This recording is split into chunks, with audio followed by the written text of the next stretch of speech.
right, very nice, very evil. That's tag shit. Free fall as I die through the kaleidoscope in my mind. No rope up to climb. Gotta remind myself that I'm fine. Mama, I don't really. What up, Tag Nation? It's your boy ScooterRay, your Tag Technical Predictions Champion. And I'm here to bring you another edition of that NXT.A.G. Now, this was a pretty simple, straightforward episode. You know, we're coming off a Great American Bash. We're coming off of Evolution. And, you know, they're just kind of setting things up and putting things in motion because their next PLE isn't until, I think it's August 24th with NXT Heatwave. So they're kind of setting things up, especially setting things up for their Houston show come next week. But the show does start off with JC Jane coming to the ring. You know, she's celebrating the fact that she retained against Jordan Grace. And for those who know, she is on an official collision course to face Marsha Slamovich this Sunday at TNA Slammiversary, where it's a winner take all. So yes, the NXT Women's Championship and the Knockouts Championship will go to either JC or Marsha. So while they were talking, you know, just getting bars off, they eventually get interrupted by Zarya and Sol Ruka. And mainly it was because it was right around the time when JC said she'll hold two belts. And Sol showed that she holding the Women's North American Championship, and Sol is also the Women's Speed Champion. So she was like, what you mean you gonna hold two belts when I'm currently holding two belts? So more and more bantering between these five, and then eventually TNA's Knockouts champion Marsha Slamovich does show up. And you know, in typical wrestling situations, you have mad combustible elements, so they eventually get to a scuffle, and per that scuffle it does lead into a 6-woman tag main event. Fatal Influence versus Zarya, Sol, and Marsha. And that's pretty much that first segment. Then we get into our first match. It's going to be Dark State, which was Dion Lennox, Osiris Griffin, and Saquon Sugars taking on the team of Joe Hendry, Mike Santana, and Trick Willie. And it was a pretty simple, straightforward 6-man tag. It was nothing. It was really mainly trying to showcase, can these 3 men, Hendry, Williams, and Santana, get along to take on Dark State. Of course, it was kind of showing Dark State a little bit, you know, they're still, you know, perceived as this threat, this force. So that's pretty much what it was. Like, it was a match. Now, midway through the match, towards the end rather, Santana and Hendry eventually just attacked Trick, and Trick was gone. And then pretty much it kind of became a 3-on-2. And then the system of TNA's the system, which is Eddie Edwards, JDC, and Brian Myers, they show up and get into a scuffle with Dark State, which of course throws the match out. Then it pretty much turns into a 5-on-4 because Hendry and Santana jumps in, and of course Cutler from Dark State jumps in. Then eventually the good guys, in this case the TNA superstars, are on top. I don't know if they plan on doing maybe a Dark State versus System match. I'm assuming everything is booked for Slammiversary. But hey, they could squeeze in an extra match, or maybe this could probably something that goes down Thursday on Impact. But we do get this lasting image of Hendry and Santana staring down Trick Willie because once again, they are the main event for Slammiversary, and to see who's going to walk away with that TNA championship. And to go ahead and just wrap up Trick's little thing, he was backstage, and members of Team Taker from LFG was backstage, and Trick comes back there getting in their faces. And then eventually one of Taker calls up one of the people, and pretty much next week Undertaker is going to confront Trick Willie. So we'll see how that goes. There was a segment backstage that led to this contest. Pretty much Ariana Grace and Carmen Petrovich was backstage talking, and they was talking about, you know, the women's battle royal, and you know how they wish they would have been in it. Callie Armstrong comes in and was like, why? She was mainly talking to Carmen. She was like, why you would have just got thrown out, like you wouldn't even done nothing, so what's the point? So it was like, all right, bet. Well, how about you put that Evolve Championship and let's see who does something. So we get Callie Armstrong, Carmen Petrovich for the Evolve Women's Championship. And they were having a pretty decent match. I mean, it was nothing crazy.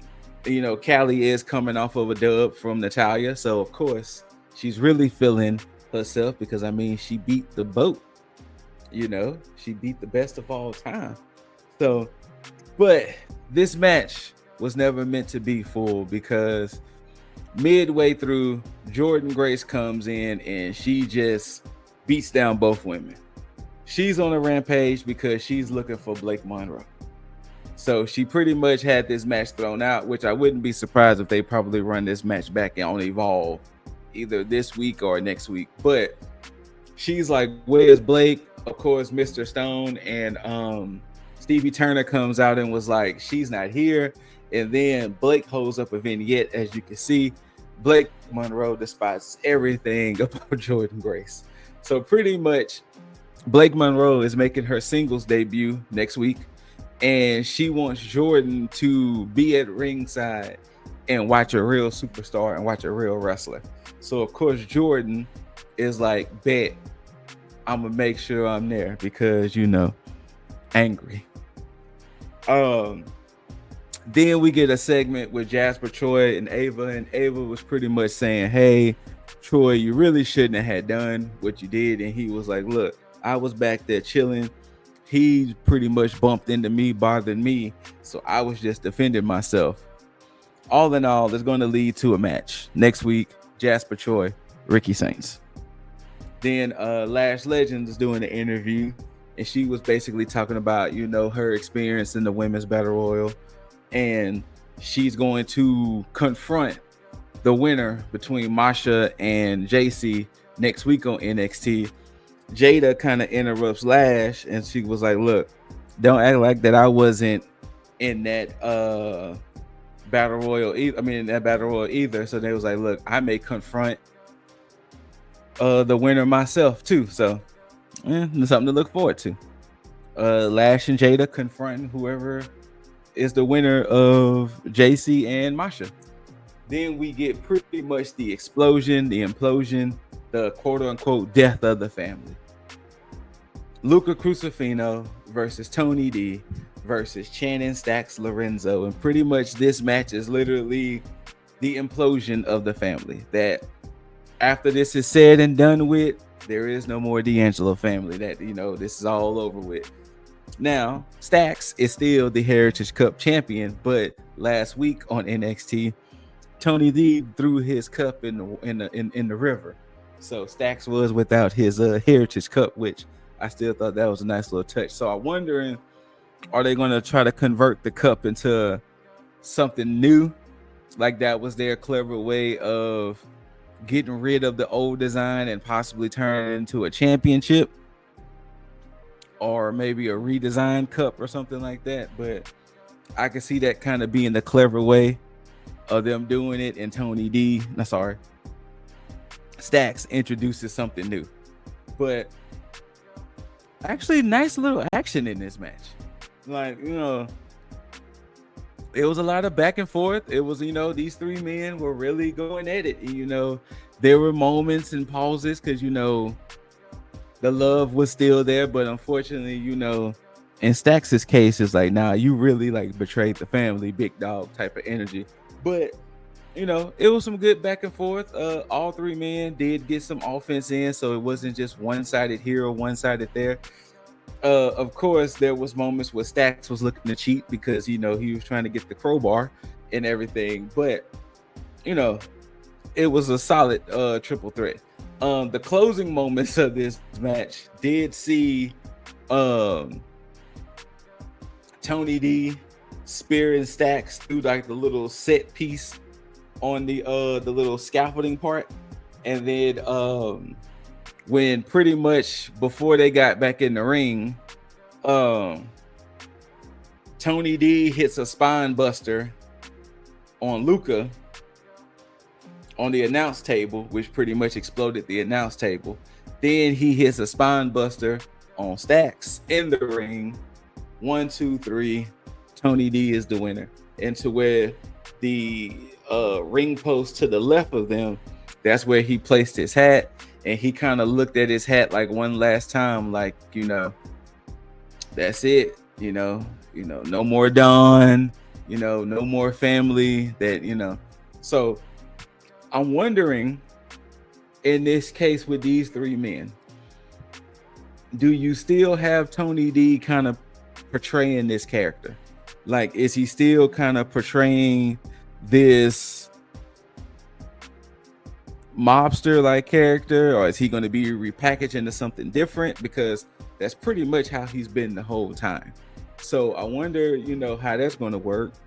Is Luca going to get repackaged because, is he still going to be considered a consigliere, a lawyer, or is he going to just be Luca Crucifino? Is Stax going to be now start calling himself the Don, because he was calling himself the Don? Is he still going to be referenced as the underboss? So I'm kind of intrigued to see how these three men are going to get booked, and will there be changes to their character when this is come next week and beyond. Then we get an NQCC segment. Tavion is kind of mad at Ren for throwing in the towel, and Ren was like, hey, I couldn't stand to just see you getting done like that. So yeah, like, you knew, I knew you wasn't gonna quit, and Dempsey wasn't gonna let go of the move. So yeah, I threw in the towel. Like, I'm sorry, but I threw in the towel type of energy. And pretty much Dempsey was kind of like, yeah, I don't see what you so blah, blah, blah, blah. And then Ren was like, well, it's not always about y'all. Next week in my home state of Texas, I'm taking on Blake Monroe. So she announced that she's taking on Blake, and Tavion was like, okay, well, hey, I'm gonna make sure I'm gonna be there. And Ren was like, if you two can stop fighting long enough, y'all could be in my corner, come next week when I take on Blake Monroe. So we shall see. Then we get a segment between Briggs. He comes out and was basically like, yeah, Oba kind of took advantage of Inamura, and he's necessarily kind of snapping at Inamura a little bit by saying, Inamura is too honorable. He's gonna be too nice. He's not doing the necessary things to be champion, that he should have pulled the trigger and like pretty much cheated. But because he wants to be too honorable, Oba kind of took advantage of it, and that's how he won. And Oba comes out and was like, hey, yo, say, big dog, you talking way too much for somebody who wasn't even in the match. You know what I'm saying? Like, your boy Inamura was trying to be honorable and this, that, and the third, and then Briggs was like, man, scratch all of that, because if you was to go against me, I can take you. I never had a singles match for that NXT championship. And then Inamura comes out and was like, yo, Briggs, like, what's up with all of this basing your voice. Like, what's up with all these hostilities? Like, why are you so angry, big dog? I mean, of course, you know, Inamura didn't say that. I'm just adding my own sauce. But he's like, why are you so angry, big dog? And then eventually it leads into a scuffle. Let's just face it. But Briggs did say, well, how about next week? A triple threat. Oba, me, Inamura for the NXT championship. And Oba was like, whatever. And like I said, it leads to a scuffle. Mid-scuffle, Briggs did kind of elbow Inamura.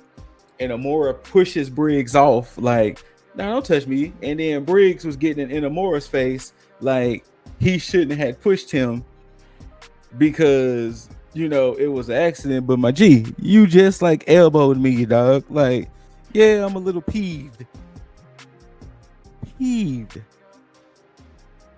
But yeah, main event time, as I mentioned earlier.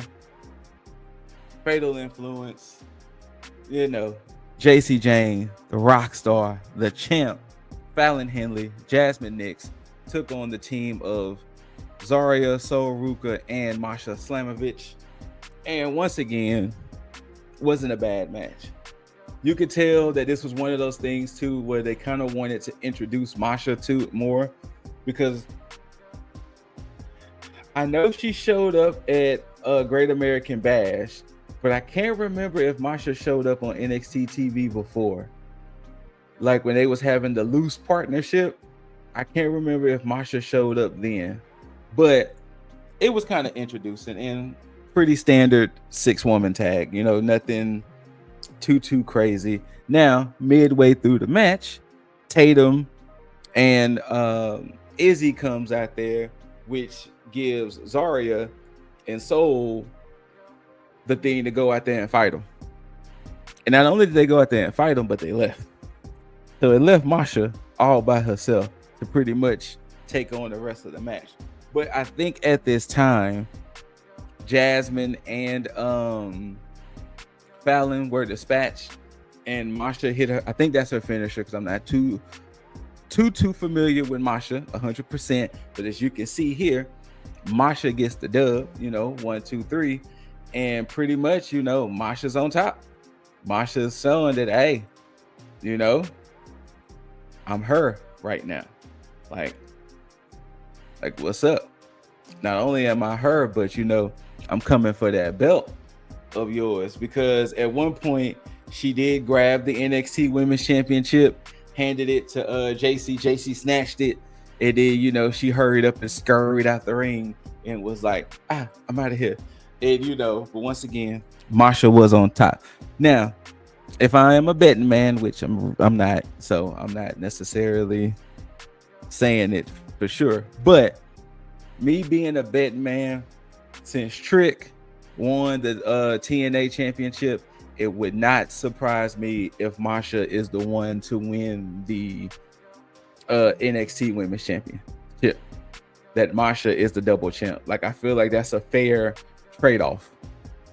I feel like that would be a fair trade-off, that they let Masha win the NXT Women's Championship. Now, what I thought was interesting was, now before Blake Monroe decided to switch and turn heel, I made the mention that I thought Blake was going to be the one to take the belt up off of JC, that maybe JC was going to hold on to the belt until Heat Wave. Blake gets it, and then boom, we'll see what happens after that. But since, you know, they switched Blake to heel, and then they're doing this, you know, title for title match, then I guess it makes sense to kind of let Masha cook a little bit more as dual champ. And, you know, maybe after Heat Wave, we'll see what happens. But pretty much that was NXT for this week. Next week when they come to Houston, oh boy, like I said, we're getting Ricky Saints, Jasper Troy, Blake Monroe taking on Ren Sinclair, Undertaker confronting Trick Willie, Jada and Lash confronting whoever walks out as champ. We're supposed to get the triple threat for the NXT championship with Oba and Amora and Briggs. So it's a pretty exciting show that's being built up next week in Houston, and I'm trying to be in the building, y'all. I'm trying to be in the building. I'm just throwing it out there. We shall see. But yeah, that was NXT for this week, y'all. Whether you loved it, hated it, don't forget to rate it. Thumbs up, thumbs down, like, share, comment, subscribe. After you subscribe, you got to tag that notification bell so you can be notified for all videos we post. Shout outs to the rest of the bros, Lip Dizzle, Jaeger Bombastic, Juggernaut, and that boy Leo. And thank you and shout outs to y'all too for listening. Remember, love one another, love yourself, take care of one another, and take care of yourself. And until next time, you beautiful, beautiful people out there, don't forget to tag out. Peace.